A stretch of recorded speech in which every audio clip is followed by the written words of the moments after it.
हमारा गांव में एक छोटा सा स्कूल है जो कि बहुत साल पुराना है। स्कूल की हालत बेहद खराब है। बच्चों के बैठने वाली बेंच टूटी हुई है और उन पर दीमक लगी हुई है। ब्लैक बोर्ड पर दरारें पड़ी हुई है। साथ ही बारिश के मौसम में स्कूल के छत से पानी भी टपकता है। बच्चों, जल्दी से अपना होमवर्क चेक करवा लो, अभी बारिश होने वाली है, नहीं तो तुम्हारी कॉपियाँ भीग जाएंगी। बारिश में काफी भीग जाने की वजह से सभी अपना होमवर्क चेक कराने के लिए टीचर के पास जाते हैं। टीचर सभी बच्चों का होमवर्क चेक करती है और उन्हें नया होमवर्क देकर घर भेज देती है। ठीक है बच्चों, कल सब अपना होमवर्क करके आना और अभी सीधे घर चले जाओ। कोई भी मुझे रास्ते में घूमता हुआ नहीं दिखना चाहिए, क्योंकि बारिश तेज होने वाली है और अगर बारिश में भीग जाओगे तो तबीयत खराब हो जाएगी। ठीक है मैडम, हम सब स्कूल से सीधा घर चले जाएंगे।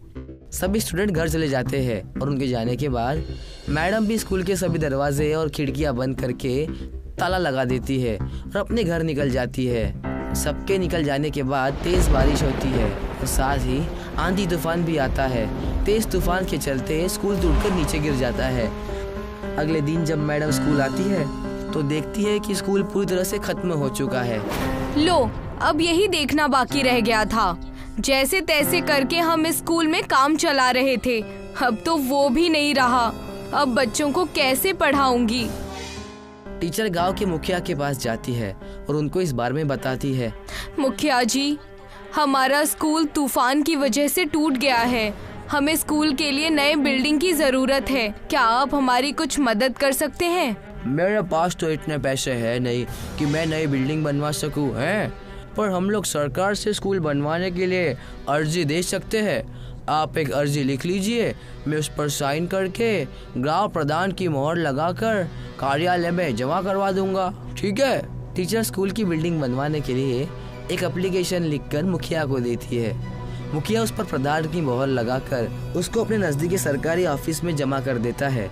कुछ दिनों के बाद एक सरकारी इंजीनियर उस स्कूल का नक्शा बनाने और जगह का मुआयना करने गांव में आता है।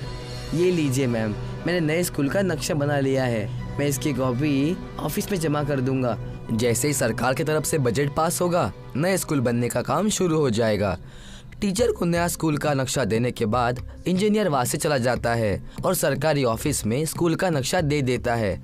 पर सरकारी अफसर इस विषय पर कोई भी ध्यान नहीं देते और बहुत वक्त गुजर जाने के बाद भी स्कूल बनने का काम शुरू नहीं होता है। कई महीने इंतजार किया, अब तो 1 साल होने को है। अभी तक नया स्कूल बनने का कोई आसार नहीं नजर आ रहा। मुझे तो नहीं लगता कि सरकार हमारे लिए स्कूल बनवा कर देगी। टीचर इस बारे में इंजीनियर से बात करने के लिए उनके ऑफिस जाती है। आइए मैडम, बैठिए, मैं आपके पास ही आने वाला था। सर, वो हमारे स्कूल की बिल्डिंग का काम कब से शुरू होगा? 1 साल बीत चुका है। बच्चों के मुस्तकबिल का सवाल है। अब आपको क्या बताऊं मैम, मैंने तो उसी दिन नक्शा दे दिया था, वो पास भी हो गया था। सरकार की तरफ से जो स्कूल बनाने के लिए बजट आया था, उस पैसे को सरकारी अफसरों ने खा लिया और कागजों में ये दिखा दिया कि स्कूल बन चुका है।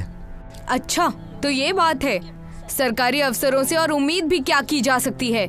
इन लोगों ने तो बच्चों की तालीम को भी नहीं छोड़ा। कम से कम इस स्कूल का पैसा तो छोड़ देते, बेचारे बच्चों का भला हो जाता। मैं माफी चाहता हूँ मैडम, आपके बच्चों का भविष्य खराब हो गया, पर इसमें मेरी कोई गलती नहीं है। मैंने तो अपना काम कर दिया था। नहीं, मैं इतनी आसानी से बच्चों के मुस्तकबिल को खराब नहीं होने दूंगी। स्कूल की बिल्डिंग नहीं बनी तो क्या हुआ, मैं दरख्त के नीचे बच्चों को पढ़ाऊंगी, लेकिन बच्चों की तालीम में कोई रुकावट नहीं आने दूंगी। अगले दिन से टीचर सभी को एक बड़े दरख्त के नीचे पढ़ाना शुरू करती है। सभी बच्चे अपने इस तरह की क्लास से बेहद खुश थे, पर तभी अचानक बारिश शुरू होती है और बच्चे बारिश से बचने के लिए इधर उधर भागने लगते हैं।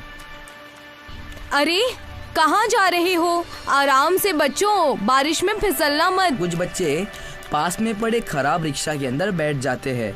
मैडम भी रिक्शा के अंदर चली जाती है और आगे ड्राइवर की सीट पर बैठकर बच्चों को पढ़ाने लगती है। ये तो हमें अच्छी जगह मिल गई है बच्चों, हम लोग यहाँ बैठकर भी पढ़ाई कर सकते हैं।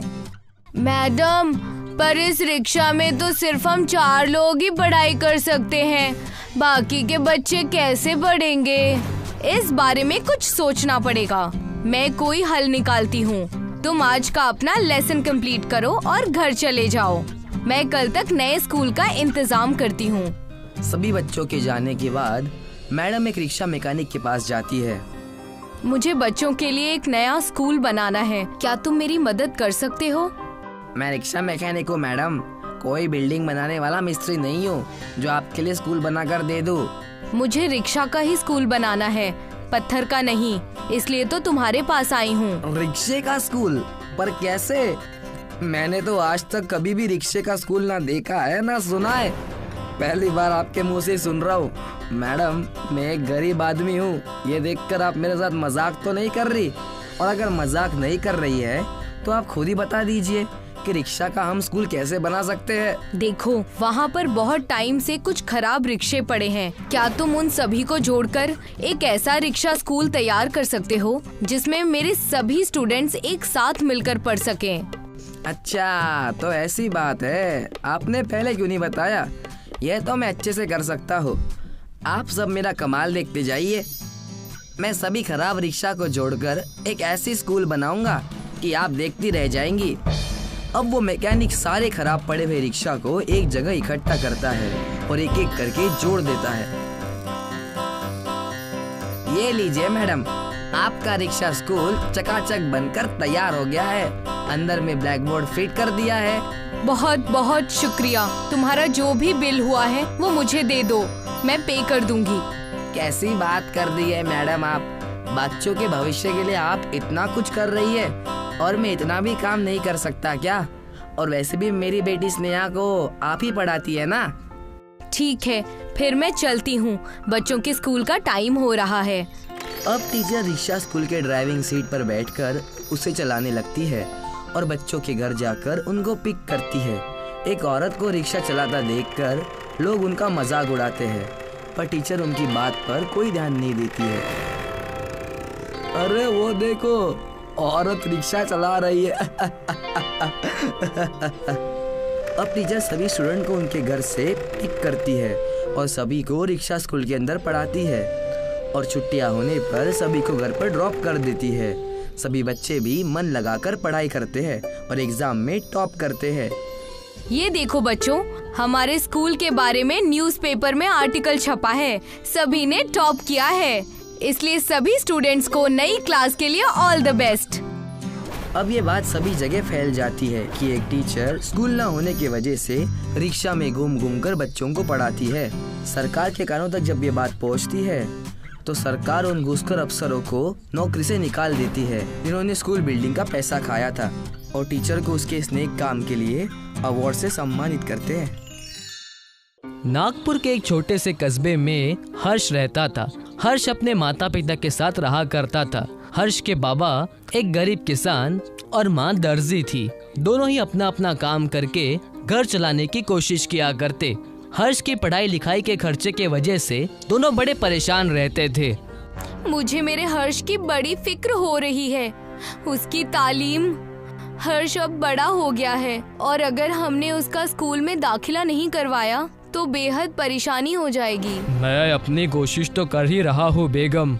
हमारा हर्ष पढ़ने में बहुत तेज और बहुत गुणवान है। अभी से ही उसे गुना बाग और अंग्रेजी पढ़ना आ गया है। हम सुबह ही उसे लेकर एक बड़े स्कूल में जाएंगे दाखिला करवाने। हर्ष को लेकर सुबह ही कुसुम और राम नारायण एक बड़े से स्कूल में जाते हैं।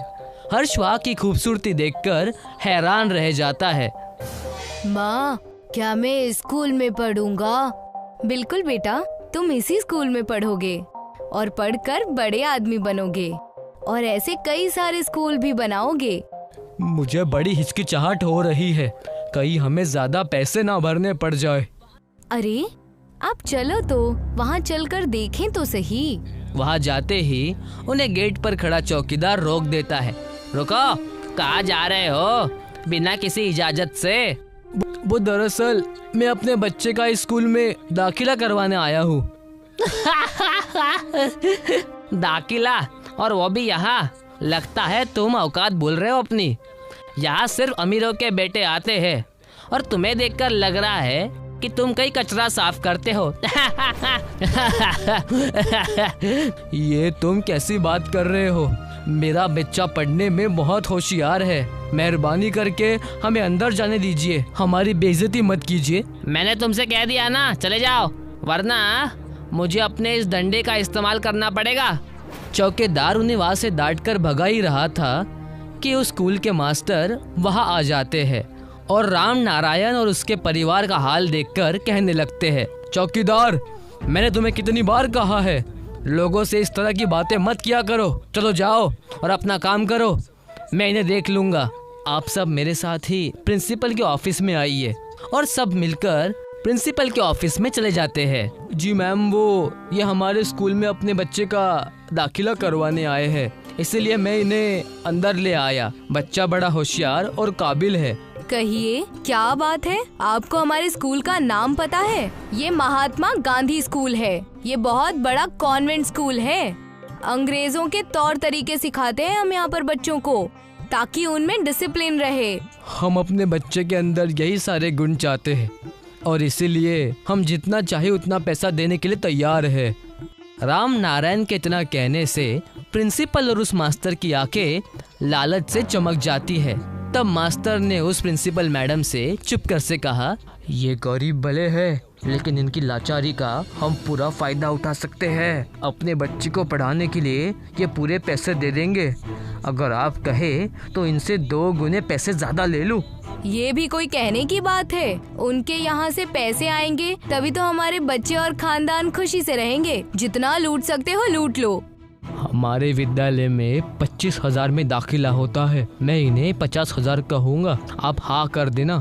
अब राम नारायण, तुम 50,000 रुपए लाकर दे दो और अपने बच्चे का स्कूल में दाखिला करा दो। मालिक, इतने पैसे मैं कहाँ से लाऊंगा? क्या मुझे थोड़ा सा वक्त मिल सकता है क्या? देखो, अगर अपने बच्चे के भविष्य की सुरक्षा चाहते हो तो दाखिला लो, वरना हमारा वक्त बर्बाद मत करो। दफा हो जाओ, जब पैसे हो जाए ना तब आना।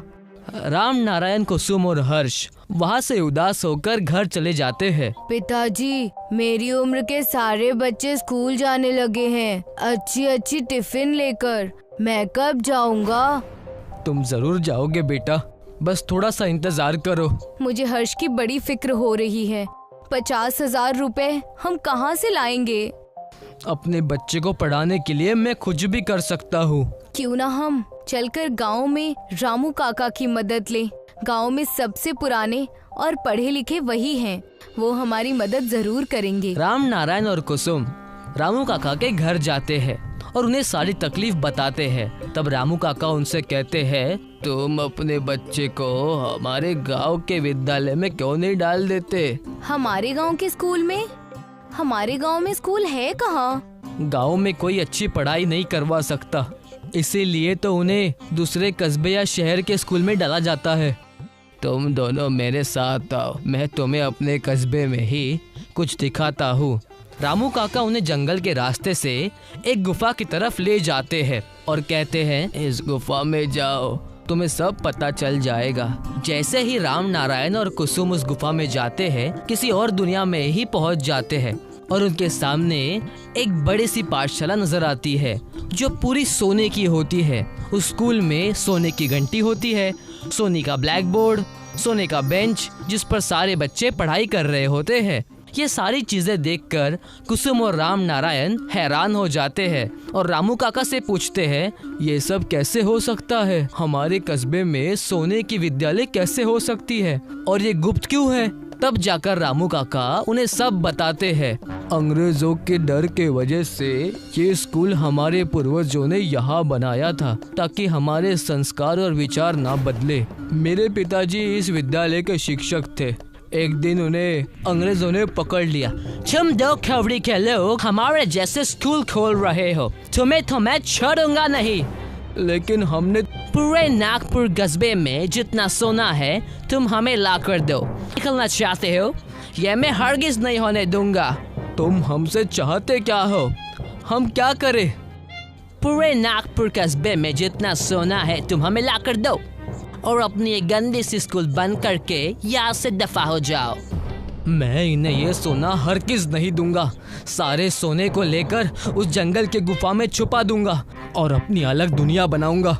उस वक्त से लेकर अब तक हम नागपुर कस्बे वाले इस सोने की स्कूल को खुफिया तरह से चला रहे हैं। हे मालिक, तो असली बात ये है, क्या आप मेरे बच्चे को भी इस सोने के स्कूल में दाखिला देंगे? मेहरबानी करे रामू काका, मेरे बच्चे को शिक्षा की बहुत ज़रूरत है। मैं तुम्हारे बच्चे को इस विद्यालय में तभी लूँगा जब तुम शहरी विद्यालय की पोल खोलोगे। उन लोगों ने हमारे गांव के कई सारे लोगों को ठगा है, उन्हें तुम्हें पकड़वाना होगा। हम बिल्कुल ऐसा ही करेंगे, उन्हें सजा दिलवा कर रहेंगे। इसके लिए हमें एक सबूत देना होगा। तुम उसकी फिक्र मत करो, जितने पैसे उन्होंने मंगवाए हैं उतने पैसे लेकर जाओ। मैं पीछे से पुलिस को लेकर आऊंगा, तब उन्हें रंगे हाथों पकड़ लेंगे। कुसुम और राम नारायण ने ऐसा ही किया।